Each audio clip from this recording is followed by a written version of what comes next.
The 2024 summit was the best we've ever done. I know I say that every year, but it's because it just keeps getting better. 1,000 gym owners and coaches descended on Rosemont in Chicago to listen and learn and work with some of the best speakers in the micro gym space. I'm Chris Cooper. This is Run a Profitable Gym, and today is my summit debrief, where I'm going to share one thing that I've learned from every speaker on both stages at Summit this year.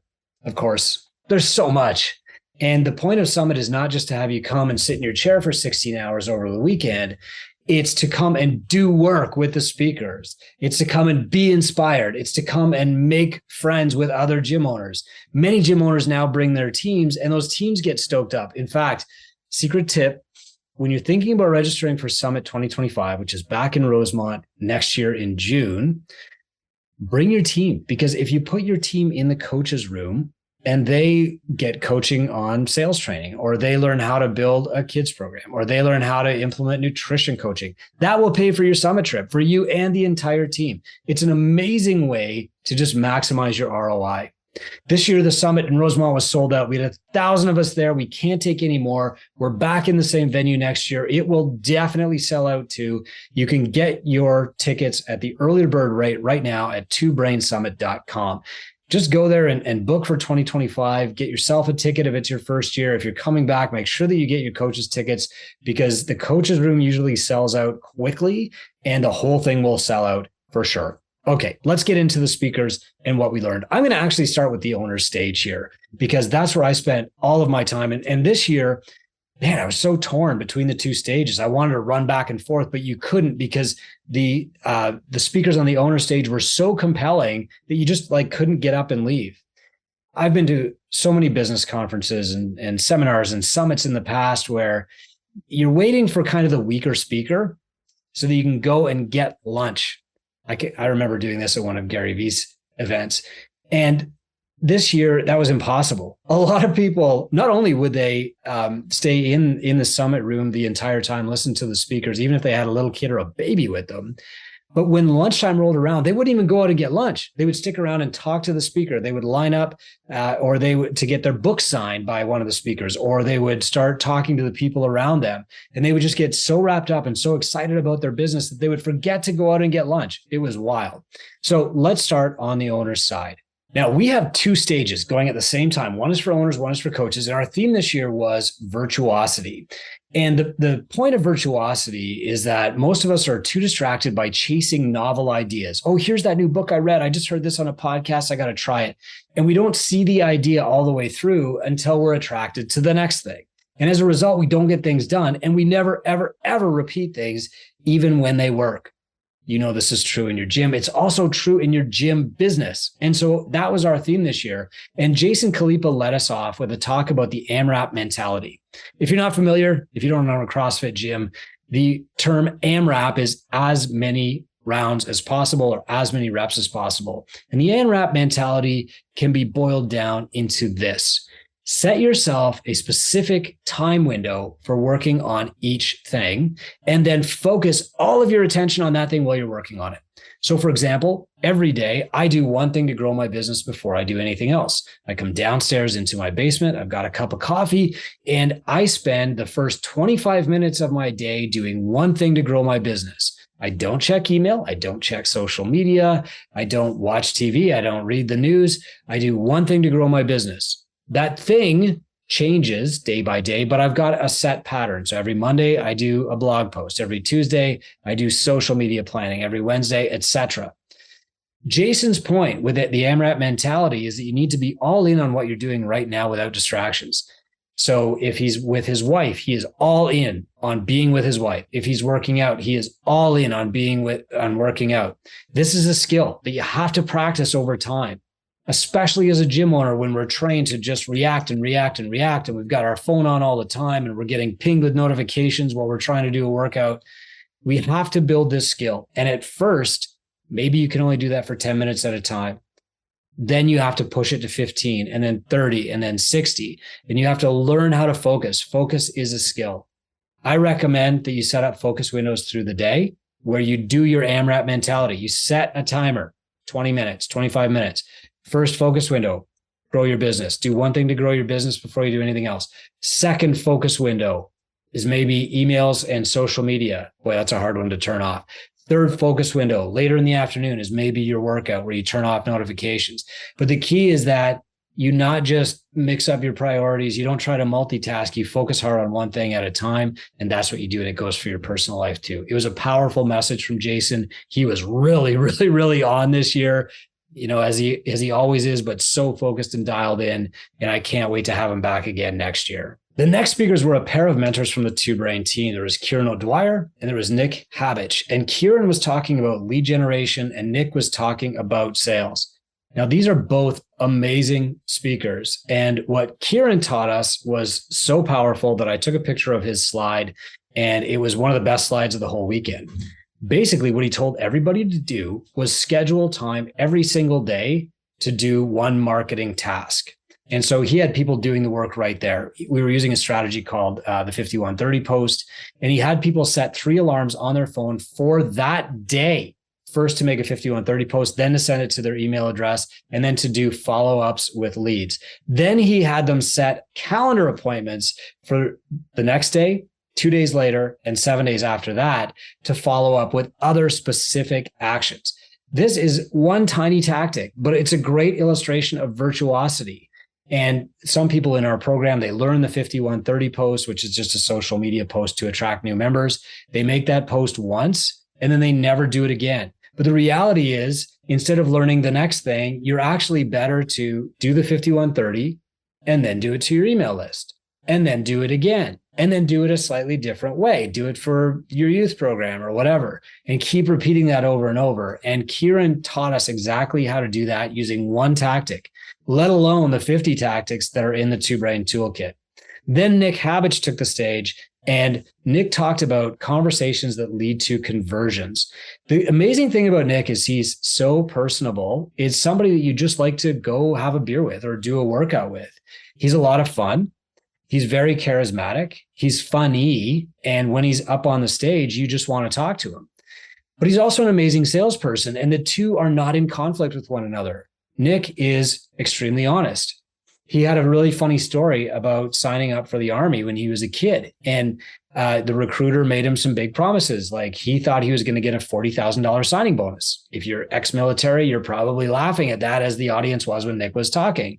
Then he was told that he would probably be sent to someplace fairly exotic for training. He wasn't. He was sent to upstate New York. Then he was told it would probably be 2 to 3 years before he was deployed. And then he showed a picture of, 6 months later, here I am in Iraq. And again, you're probably laughing if you're from the services. But Nick talked about how that was sleazy sales, and that actually prompted him to become good at sales because he wanted to do things in an ethical way. And so at his gym, Nick is actually great at sales, and Nick hosts our weekly sales roundtable in Two Brain. So Wednesdays, we have an office hours where you can come in and do role play with Nick. One big barrier that most gyms have is that the owner has this bad feeling about sales, as if we're tricking people, we're taking their money. But the reality is, if you believe in your service and you know that your service works and you know that it can solve a problem, the first act of coaching that you can do is to get somebody to sign up for your gym. Nick walked us through those conversations. He made it feel normal. And when people ask a question like, hey, what if somebody isn't a good fit for my gym? He'd say, tell them that. And somebody would say like, hey, what if they actually can't afford it? He'd say, okay, they can't afford it. And while he talked to us about objections, he didn't get into like how to force our program down somebody's throat. In fact, what he said was that if you've got a good sales process, you don't have to overcome objections. If you've got a great product, you just have to showcase that. It was an amazing lesson on just being a human and having real conversations with people to coach them to start with your company. Our next speaker was Jonathan Goodman, and John is an amazing social media marketer. He's got a new book coming called The Obvious Choice. But what his talk was, it wasn't about how to DM people on Instagram. It was how to get more referrals and how to sell more to help the people who are already in your gym. His speech was called People Who Buy Lots. And what he was talking about is you've got somebody in, they're doing the workouts. The workouts alone are probably not solving their problem. And so it's our duty as a coach to tell them what actually will solve their problem. This fits in perfectly with the prescriptive model that we teach at Two Brain, where after 3 months, you bring a client back, you measure their progress, and you update their prescription. Sometimes they need more. That's often because usually they, under assume what they need when they start up.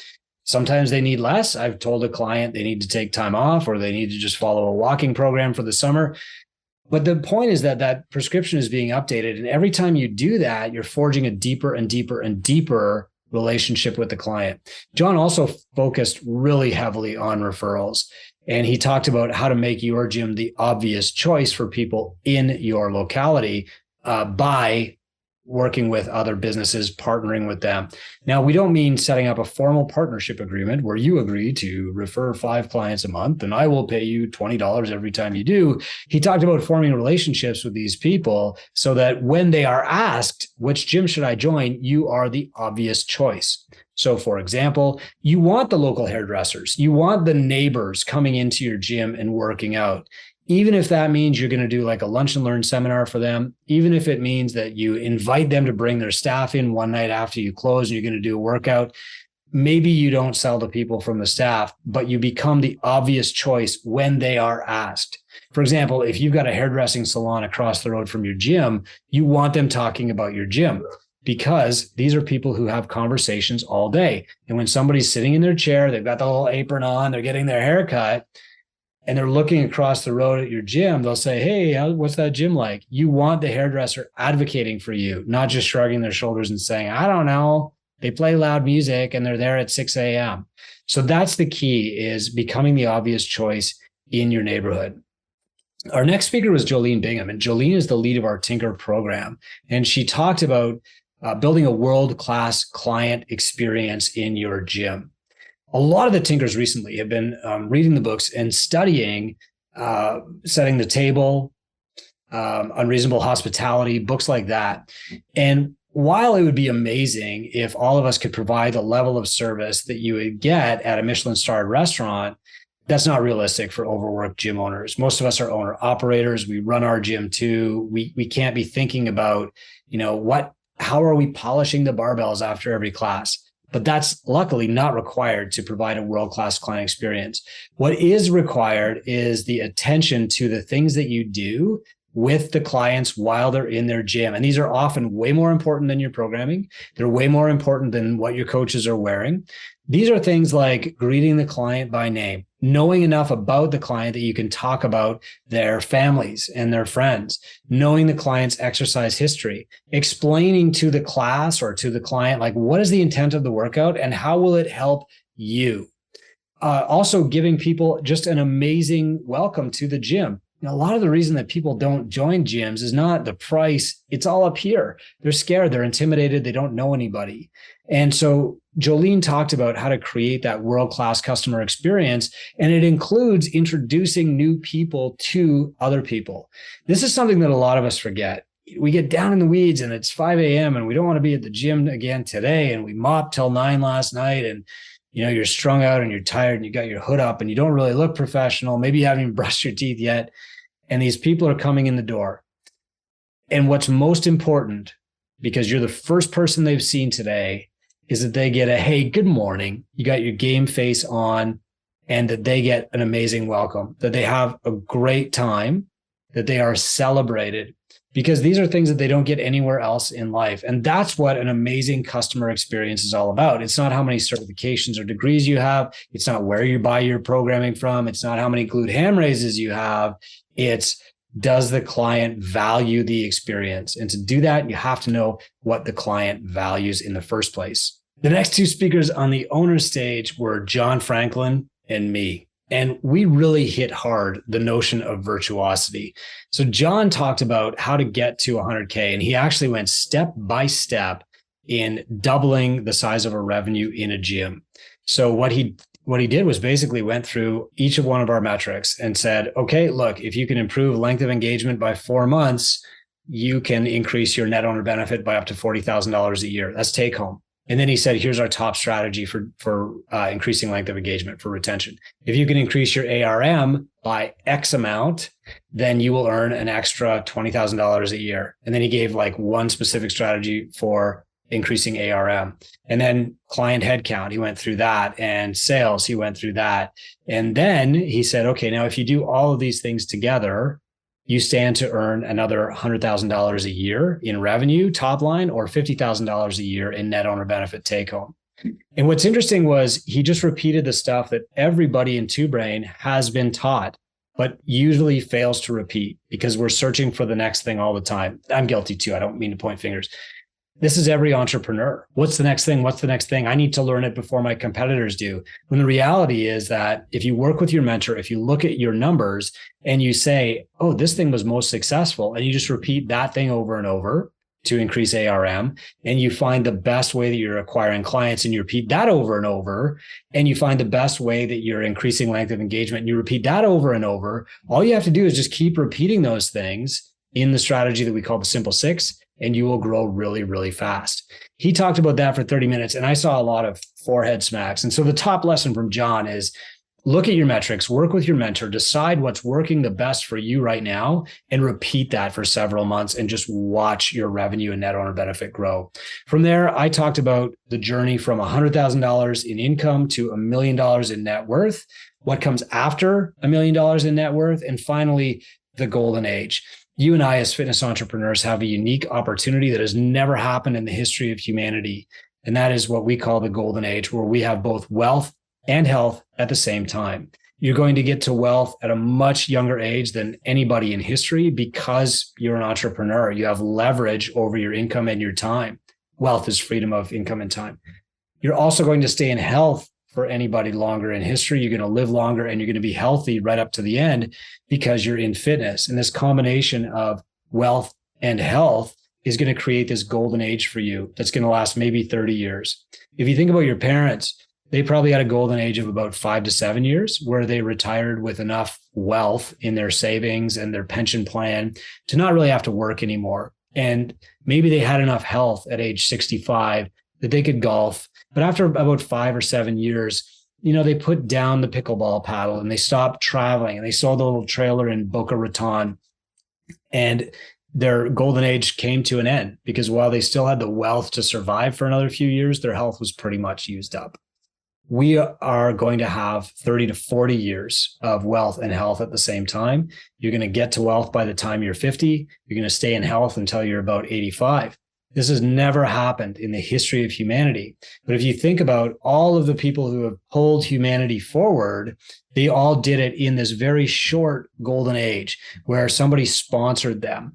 Charles Darwin gets on board the HMS Beagle because his grandfather, who's a doctor, sponsored him to go away for 2 years, and the Royal Society, paid for his passage on the boat. Anybody that you can think of who's dramatically pulled our species forward had a sponsor at a young enough age that they had financial independence, freedom of time, and their health at the exact same time. You and I get to create that. We get to be our own sponsors. We get to create our own health. And what we do with it is super duper important. I shared 4 things that I think that every person should do when they get to the golden age. But one of those was inspire others. Use that period of wealth and health in your life to turn around and teach other people how to do it. Because making money is a skill, getting fit is a skill, and most people don't have either. In fact, for the first time in human history, our lifespan is shortening. We've achieved all this wealth and we are blowing it. We're going backward in both health, and we're not using the skills, the opportunities that we have in wealth to actually become wealthy and create freedom for ourselves.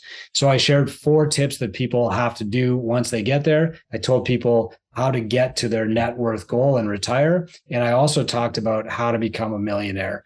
This is maybe something that we're gonna release later, but I do have an upcoming book on this topic too. So I've covered a ton of ground already. And what you need to know is that we're not just up there speaking. You're working through a workbook at the summit. And if this is already compelling to you, go to twobrainsummit.com. You can get your tickets for next year. After lunch, Carrie Wilkerson, who's my business coach, took the stage and she talked about creating an ultimate lifestyle. often as entrepreneurs, we try to achieve lifestyle balance, but there's no such thing. It's really lifestyle integration. Years ago, Carrie wrote a book called The Barefoot Executive, when she went from being a CEO of a massive company to working from home and having her kids. And, Carrie shared a lot of those lessons on stage with us, but she also talked about her experience in building massive companies since as a business coach, and helping the founder achieve the lifestyle that they want instead of just going all in on their business, sacrificing their fitness, their health, their faith, their family, and all their positive habits, and finally building wealth and then dying at age 51. Carrie is an expert motivational speaker. She's been on some of the biggest stages. She came straight from a Zig Ziglar conference to ours to talk about it. And her primary tips were like, do a personal check-in every month. How am I doing with my faith, with my fitness, with my family? And while you're in the startup phases of business, that the scales are going to be tipped. You're going to be working way too much. But eventually, as your business gets bigger, you have to keep auditing yourself and your time and where it goes. The bottom line is like your business will not grow until you put time and attention into it. And depending on what stage of business you're at, you need to put more time and attention into growing your business. You also need to prioritize income in the first stage, and then wealth, and then time as you progress as an entrepreneur. And it was interesting to see her like kind of progression that she shared in the framework that she called the 3 margins. After that, Brian Bott took the stage and he shared the 4 client avatars. Now, this was super powerful. This was probably the most requested follow-up of any speaker after the summit. So Brian was sharing like how to sell to the 4 avatars. And he has broken this down in our podcast before. I'll share a link in the show notes.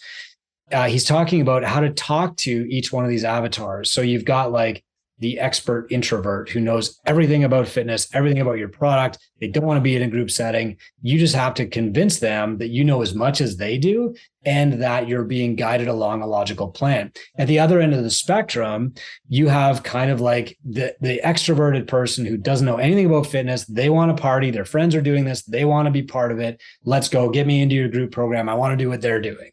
And how to sell that person, how to keep them engaged, and even how to coach them. This is a really powerful framework because number one, it teaches you like not everybody's the same. Number two, not everybody is like you. That's super important. And number three, when you identify somebody who's not like you, how to relate to them and how to give them what they want. So Brian's stuff is always incredible. And these 4 frameworks that he broke down were super duper helpful for marketing, for sales, for retention, and to actually help the client get their goals. So the top lesson here is that not everybody is the same. Not everybody is like you, and you need to know how to work with people who aren't. Our next speaker was Ben Bergeron. Ben is a very popular speaker for gym owners. He used to run a seminar, I think it was called Business of Excellence back in the day, and I followed along with the CrossFit New England stuff for over a decade. But Ben got really, really real at the start. He was talking about how early on in CrossFit, he had this successful affiliate and he had teams winning the games. He had individuals winning the games. One year, I think he had an individual win on both the women's and the men's side. He was running seminars. He had 5 red shirts, 5 CrossFit seminar staff on his staff. They were all making a great salary. And he was talking about how, in front of things, from the front view, outside looking in, things looked amazing, but they were not. And inside, he felt like he was slowly dying. He didn't want to be there. He had all these kind of struggles. And I won't share the story because it was a very intimate conversation between Ben and us who were attending Summit. But he told us exactly what the problems were. He eventually sat his staff down at a picnic table. They still call it the picnic table talk, and said, hey, look, we need to get aligned here on our values and what's actually valuable to this gym. And a lot of you won't be here by this point next year. And he started making radical changes, and he basically like gutted his system. Now that is extremely hard. It's an extreme act of humility when everybody around you is touting you as the expert, and CrossFit is making you famous as like the perfect business with the perfect coaches, and you've got the perfect recipe for success in CrossFit. And behind the scenes, it's not actually working. It's very hard to have the humility to actually make those changes. And as much as I respect Ben, I respected him even more during and after this talk. We got a few hundred copies of Ben's book. And after his presentation, the line to get the book signed was an hour and a half long, no joke. And we had to do more later even. Ben's a very popular speaker. In fact, here's a funny story. Ben arrived Friday night. I was in the lobby waiting to go to dinner with a few people. There were maybe 3 of us. And Ben, who was kind of incognito, shows up in the lobby, and I said, "Hey, we'll wait for you. Come to dinner with us." Great. Well, as soon as people started seeing Ben Bergeron, they wanted to talk to him. So it was 40 minutes before we even left the lobby. And by the time we got to the restaurant, there were 19 of us because people just stick to this guy. This brings me back to his primary lesson is you have to be very, very clear on what your core values are. You have to hire for those core values, filter people out early. You have to repeat those core values to your staff every single week. You have to bring those core values into your evaluation because people change and they want different things at different times. And you have to be willing to fire people over those core values. So he puts people first, specifically his staff, and leads from the top down that way. And you better believe that those core values are very apparent when you talk to Ben. Those core values are obvious when you talk to his staff, and they show up in his gym. So while his gym looks a little bit different now than it did a decade ago, it's a better gym, and Ben is happier for it. After lunch on Sunday, we had a panel from 4 different software providers. And this was really interesting because Wodify, PushPress, Kilo, these are the people that we partner with every year for our State of the Industry guide. And they have massive amounts of data. And our job is to take that data, anonymously, of course, and apply it, use a data analyst, somebody to professionally look at the data and make sense of it, and then publish our State of the Industry guide. And so this year, I thought it'd be fun to bring the CEOs of these companies up on the stage and just talk about what they've learned from their data and what they're seeing, the trends. So we had a really great conversation.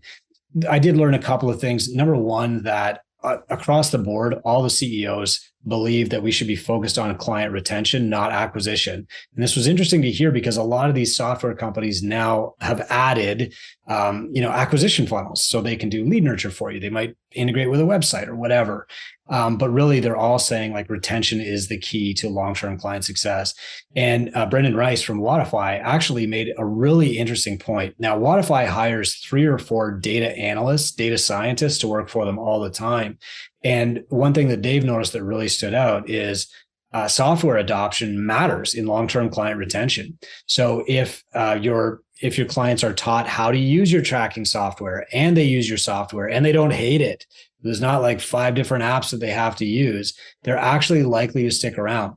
So what's interesting here is that a lot of us piece together 5, 6 different apps, one for booking and billing, one for making appointments, one for WOD tracking, and maybe something else too. And our clients are like, what is this business that I have to use 4 different apps to figure out what's going on? Or where do I look to find the workout today? Or where do I go to log my scores? And how do I track my progress in that app?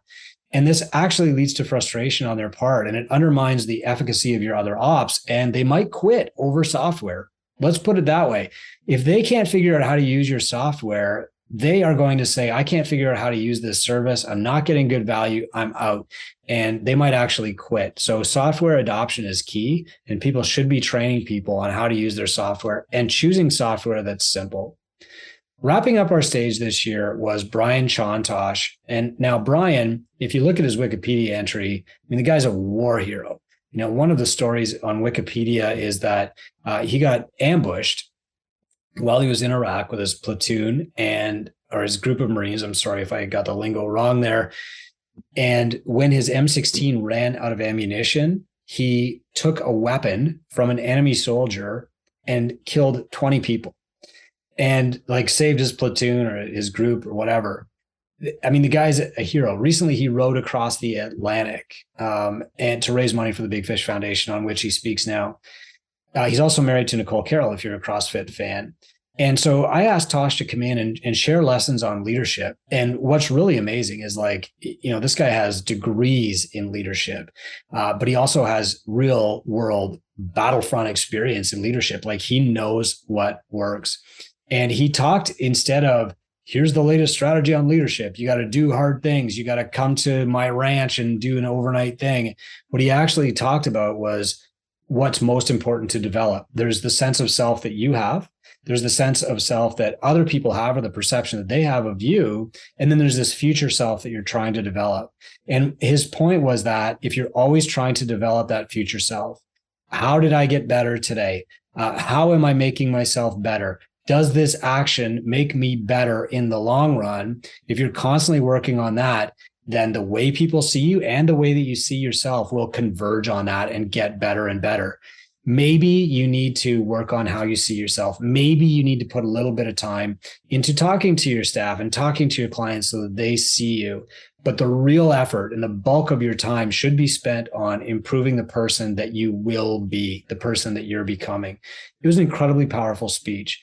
Brian would never even mention his background. And I told him that before he went on stage. Like, I want people to know your story.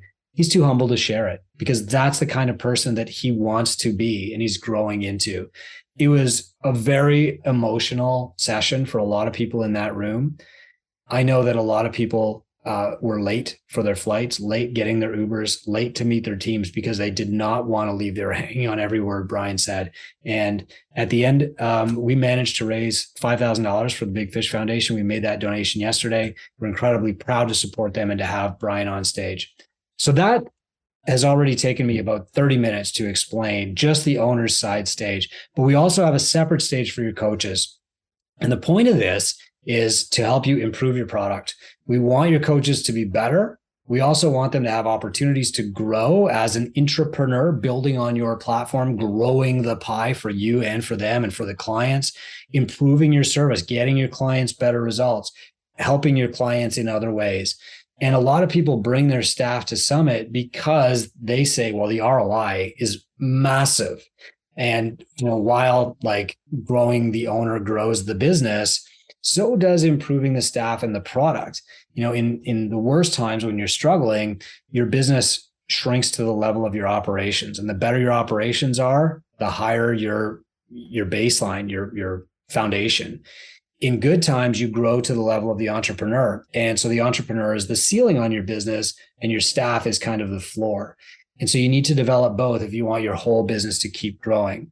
So with that in mind, here's what happened on the coaches stage and the top lessons that we picked up from them this year. Chris Plennis was our first speaker on the coaches stage, and his topic was unreasonable hospitality in the gym industry. Now, I earlier mentioned that a lot of the tinkers are really into this book right now, Unreasonable Hospitality or Setting the Table.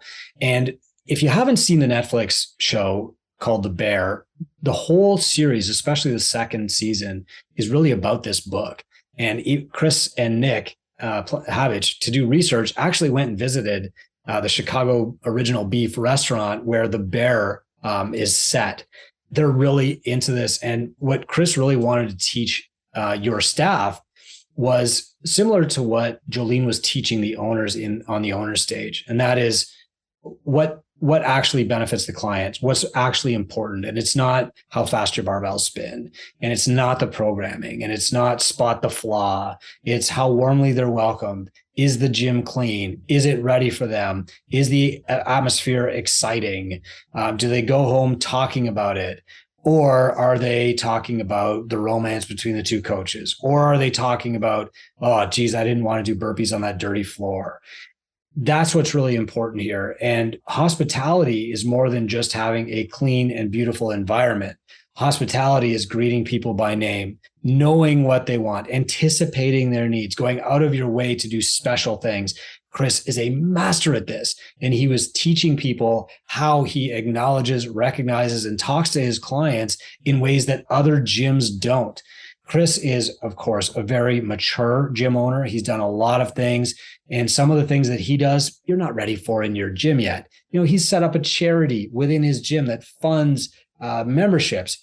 If you're not making your target income at your gym, don't do that yet, but that is possible. And so some of Chris's tactics are there for inspiration. Some of them are there for things that you can do right now. For example, if you look at the top gyms in the world, most of their staff are wearing professional, good-looking uniforms. They're not leading a class barefoot. It doesn't mean they always have polo shirts on, but they look sharp. And that is a signal to your clients that you are a professional organization that's going to take care of them. They are very great at doing goal reviews. talking to clients, having conversations. They're great at sharing notes about clients behind the scenes. One thing that great restaurants have in common, and I mean like the Michelin star restaurants, is they know all about you when you walk in the door. One great story from that book is there was a family visiting Chicago, and they wanted to see every site. They wanted to experience everything. And they had booked a table at this Michelin star restaurant on their final night. And they happened to casually mention that the only meal that they hadn't tried was to get like a legit like street dog on the streets of Chicago. And so one person from the restaurant actually went out, bought them a street dog, and had this, 5-star chef prepare it for them, make it kind of fit with the whole meal. And it's not about the street dog, but it's about the experience and knowing your clients well enough to surprise and delight them. So Chris's talk was amazing for your staff to hear. I mean, if you feel like your staff isn't living up to the level of delivery that you are, or isn't living up to the level that they could, wow, that was amazing for them to hear. You could probably have closed down the coaches stage after this talk, and it been amazing value. The next speaker was Bill Parisi of Parisi Speed Schools. Now, there are 200 gyms in the States that come from Parisi. And the thing that I love most about Bill is not just his big heart and his care, but that he actually leads with science. If you're a fitness nerd like me, you just want to talk about the science of fitness all day. But our clients don't really want to hear that. Like they're bored by it. They don't want you drawing graphs on the floor, as I used to do, or showing them charts in your sales binder. But Bill has led with science from the start, and he's very, very good at it. What Bill is amazing at doing is pairing the science with the outcome that the client wants to get. So what Bill gets for the client is speed. He trains youth athletes to get faster, and that's it. He talks about science all the time, but he does it in a way that the parents understand. And he sets up his entire speed schools, which are gyms, to look like, I'm going to make you faster. And that's it. So Bill is an expert at niche. He's an expert at business. He's an expert at making kids fast. And he is such a great speaker that a lot of people left that talk saying, I want to start a speed program. I want to start a kids program. But more than anything else, the coaches left that talk understanding niche. And that was enormous value. Instead of just trying to attract everybody to a broad, general, inclusive program, they actually understood like working with the people that you can serve best on the product that you're expert at to achieve the target outcome that the clients care about. Our third speaker on the coaches stage was Matt Temby, and Matt's the head of sales for Two Brain. Matt gets business coaching and sales a lot. And what's interesting is that the real sales experts are not the slimy used car salesman who will do anything to get you to buy. And you're going to sign this long-term guarantee that you can never get out of. And, they're going to trick you. And that's the impression of salesperson that we all carry in our heads. But really expert salespeople are just really, really good at helping and coaching. So helping means that they define exactly what you need. And coaching means that you get to the point where you're ready to start. That's what sales is. It means being good at conversations, but you're not tricking people. It means being good at accountability, but you're not giving people high pressure that they're going to regret later. You have to do this. And if your coaches can learn how to be good at sales, your whole business will grow. And that's why I asked Matt to be on that stage. So while we had Nick Habich talking about sales to owners, we had Matt Temby teaching it to coaches, because while the owners eventually all realize I have to sell, the coaches will sometimes not have that experience or that incentive, and they'll only see sales through the eyes of the consumer, and they'll be suspicious, and they'll think, why do we have to sell? Why can't we just let the product speak for itself and do free trials? So while the owners are mature enough to know that those don't work, the coaches need to know that sales is an act of coaching. And if somebody books a no sweat intro, they're sitting in front of you, they want you to tell them how to start. They are not there because they want to poke holes in your program or argue with you. They are there to find a reason to start, and you need to be able to give them that reason. It was incredibly powerful. I'm so glad that coaches got to hear this talk, because it's really important for them to understand a key function of the business, which is sales. Our next speaker was Brian Bott, and Brian was super requested from every owner in the Two Brain program to talk about semi-private programming. Brian, for the last year, has been advocating for semi-private training. There are other mentors in Two Brain who do small group or semi-private training too. This is really the bridge between personal training and group fitness. It's a very high ARM, incredible retention. It's a great opportunity for coaches and the owners.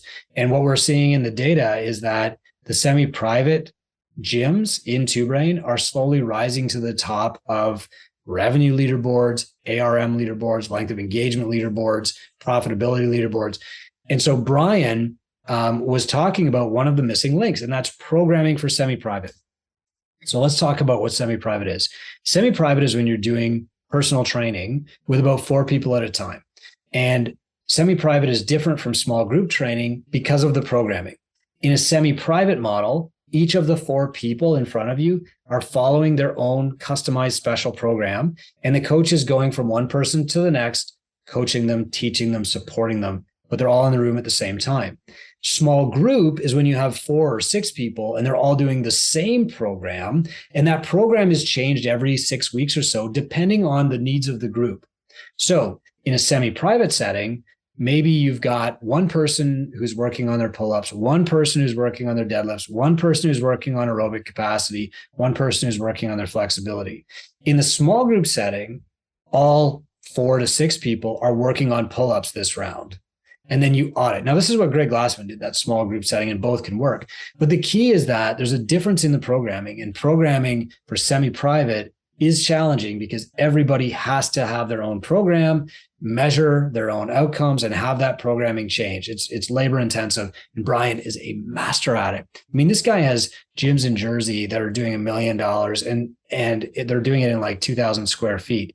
Programming is such a key component to how his whole program runs, and how it's done is so important. And I know a lot of coaches stick around after this presentation to ask him questions, and they just love nerding out on this stuff, which I do too. Wrapping up the Coaches Day on Saturday was Peter Brasselvan. Now, Peter built this massive gym in Indianapolis, now called Myriad. He's recently had a good exit, and he built careers for so many coaches at that gym. And that's what he was teaching as the career roadmap.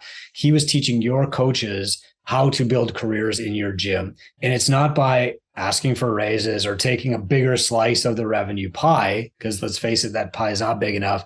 It's to grow their own income and opportunity by growing the entire pie for the gym. We call this entrepreneurialism. And it starts with, what do you want out of life? And then how much income do you need to get you there, and how much time can you spend? And then here are the opportunities at the gym, and here's how to build those opportunities. So for example, if you want to only work at the gym and you want to make $45,000 a year, okay, now we go to the opportunities. Here are some classes, but you're really going to get there by doing personal training or specialty groups or semi-private training. Here's what those mean. And the owner is willing to build those with you. Here's how you can speed that process up and help the owner build it. Imagine your staff learning something like that. Like, we all think, oh, why isn't our staff growing our business? It's because they don't know how. And these career roadmap sessions teach them that they are responsible for growing the pie instead of just taking a bigger chunk of the little pie, and how to help you grow it too.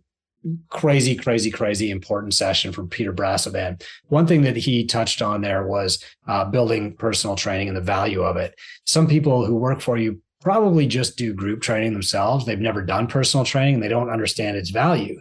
When Peter breaks it down for them in their career roadmap sessions with his own staff, they understand the value, and they see the value of continuing to sell it to clients at intake, and continue it with clients after on-ramp, and talk about it with your existing clients and how that impacts their career. Because ultimately, all we care about is, how does this affect me? And that's what the career roadmap is set up to do. On Sunday, my friend Oscar Johed from CrossFit Medis in Stockholm, Sweden, led a session for coaches called From Ordinary to Extraordinary, Crafting World-Class Coaches. And he talked about the progression system that they use at his gyms in Sweden. And he talked about how much coaching the new coaches get. He talked about how much oversight new coaches get. He talked about how they do evaluations. And here's a great takeaway for you. You don't just tell your coaches what to do. You don't just send them to their CrossFit L1. Like, Oscar is on the CrossFit L1, L2 staff, and he has been for a long time. He has the most CrossFit L4 coaches of anybody in Sweden and possibly in Europe. but he doesn't just leave their training to other people. So the way that he evaluates them is when they're coaching a class, he will literally stand right beside them and say, okay, how could the client do that better? Or how could you have explained this better to the client? He'll give them real-time feedback. Now, a lot of us think like, whoa, that's awkward. It's going to be embarrassing for the coach.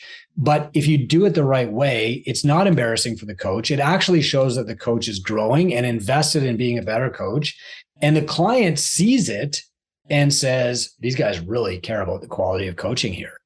It's something that I would never have thought of. And I might have even said, how can that possibly work? But it does work. Oscar has amazing staff careers, amazing staff retention, and incredible client retention at his gym. After lunch in the coach's room on Sunday, Alexandrina Angelova Brandt from Germany, she's a two-brain mentor, came in and talked about how to get clients to change.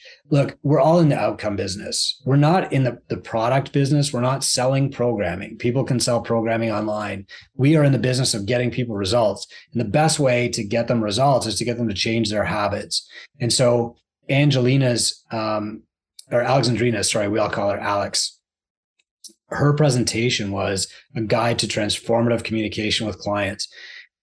Changing habits is tough. Like, we all practice our habits every day. They're our default setting, and changing them requires very frequent communication. And so Alex talked about how to talk to clients at intake, at their goal reviews, in classes, and even between classes to help encourage them to change their habits long-term. And that's what gets clients results. It's not even like how spicy your program is or like what certification your dietitian has or anything like that. It all comes down to how finely can you chop up your message? How frequently can you get in front of the client? And if you can talk to the client every single day, they're way more likely to change their habits.